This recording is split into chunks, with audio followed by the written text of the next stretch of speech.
Well, it's time now for perspective. Until just a few years ago, Negzzia was a successful fashion model and photographer, appearing on magazine covers and with a healthy following on Instagram. But she was living in Tehran, and when the country's morality police got hold of some sexually suggestive photos of her, she lived in fear of being flogged. She fled the country, first to Turkey and then to France, where, after a long struggle, she's now been granted asylum. She recounts her extraordinary journey in a new book called Dis adieu à ton corps, or in English, Say Goodbye to Your Body.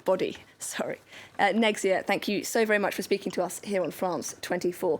Now, could you please start by telling me a little bit about what your life was like in Iran before you became afraid of the Iranian Revolutionary Guard? First of all, hi. And, in Iran, when you live in Iran, nothing is different. You don't feel like you're in Iran, you're in danger. It's not like what you see in the TV.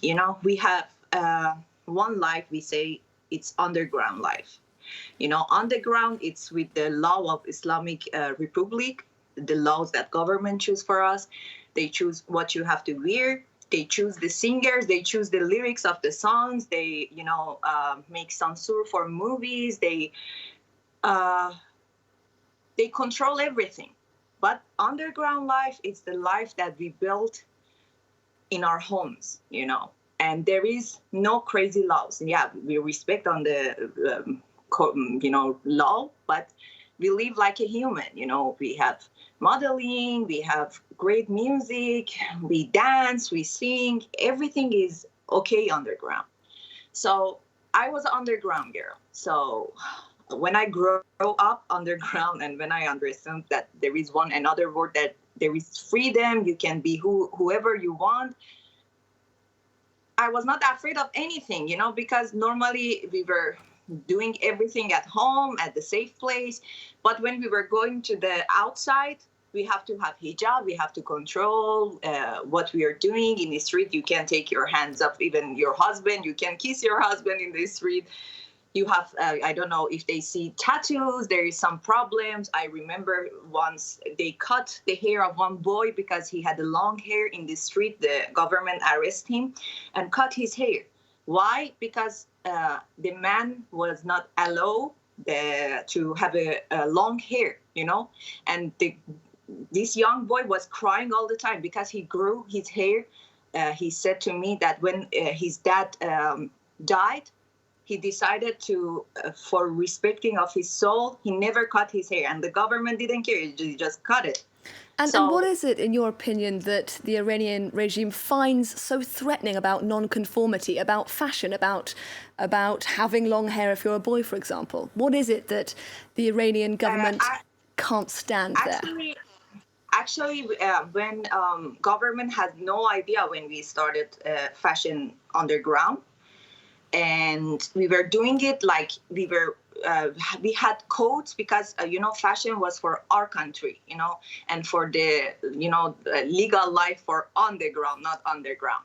So we were presenting like codes, like everything that you can wear outside in the street, but without hijab, like my hair like that, but we were not showing any part of our bodies, But after that, when, actually our country is like that, government do not disturb you. But when they make some mistake and when people coming out and they say, oh, what are you doing? We don't need you. They starting to arrest innocent people and make another people afraid to, do not stand for their right. And we were some kind of innocent people that government attack us with no reason, to just make another people afraid to respect their laws. Now you left. Sorry, there's a slight lag in our audio here. You left Iran in 2017. Was there a specific moment that made you realise it was time to leave? When I understood that they want to punish me and my life is in danger and nobody was behind me. I had a lot of friends that, their parents were working with governments, but in my country, nobody burned a ticket for a girl that just want to be free. And I was in danger. And before they arrest me, I didn't wait to see is it true or not. I just take my bag and I left. And I thought I'm gonna going back. I thought it's a joke. It's impossible. But after time, I understood that, oh my God, I was so lucky that I left, because I saw the letter that they want to punish me with 148 times whips, and after send my dead body to the jail. Just for a girl, she was a dreamer and she wanted to be who she wants to be. And I was not a criminal, I was not a danger, I was nothing. So when you realised that you weren't able to go back to Iran, you stayed in Turkey for a short while and then you travelled to France. What was it like arriving in France?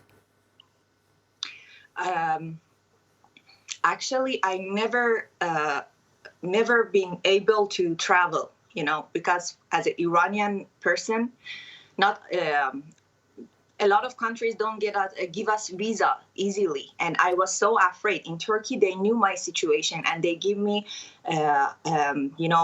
ID for a short time, and they said we support you, we don't leave you alone. But I was so close to Iran, and I was all the time afraid. So I asked people's help to just help me to go really far. Every night I had a nightmare about getting VIP, about somebody arrest me. When I came to the Europe for the first time, when I saw this beautiful city, I had tears in my eyes, and I said to myself, oh my God, am I dreaming?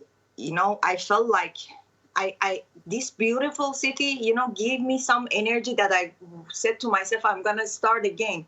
I'm going to make my life again. I'm going to be the girl who I want to be. I want to make my dreams come true. This city is magic. But unfortunately, after a time, because being refugee is not easy, and actually being a woman, it's not easy to be alone, no family behind you, no friend behind you. And it was really hard. And this beautiful city of light, became city of darkness.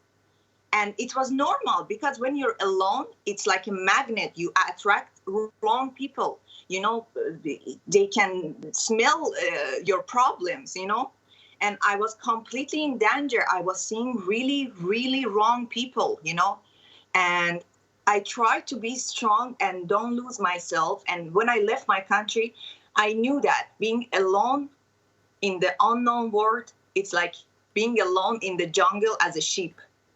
I knew nothing about the world, And I promised to myself, whatever happens, I won't sell myself for safety, for money, for anything. And I'm going to build myself as a woman that I just wanted to be proud of myself, But I had a lot of problems in this city, in this beautiful city. And I don't know, I'm lucky. And you have now been granted asylum. I mean, your case attracted a lot of attention, and you are now legally here in France. Exactly. Actually, France said liberté, égalité, fraternité. Actually, I got my liberté. I'm free. They give me my liberté. And about fraternité, actually, the government of France, I was surprised. Because I was thinking I'm going to die, but I was surprised when Mr. Castaner support me I never saw this man, and I'm not a political girl. I didn't know who is he, what is he doing. I know nothing about political, because in my country, everything is fake. So in other countries, I don't listen to political news, anything. So I was surprised that they care about a lonely girl, that she's a foreigner, Well, congratulations. I'm so sorry we're going to have to leave it there. I'm so pleased you managed to find your feet here in France. And Negzzia, Iranian model, refugee, and now author, thank you very much indeed for speaking to us here on France 24.